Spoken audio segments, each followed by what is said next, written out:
దుష్టుల ఆలోచన చొప్పున నడవక, పాపుల మార్గమున నిలువక, అపహాసకులు కూర్చుండు చోటను కూర్చుండక, యెహోవా ధర్మశాస్త్రమునందు ఆనందించుచు దీవారాత్రం దానిని ధ్యానించువాడు ధన్యుడు.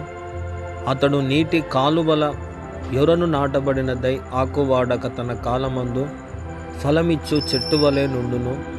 అతడు చేయునదంతయు సఫలమగును.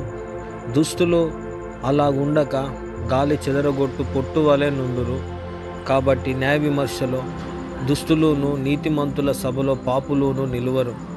నీతిమంతుల మార్గం యెహోవాకు తెలియను, దుష్టుల మార్గం నాశనమునకు నడుపును.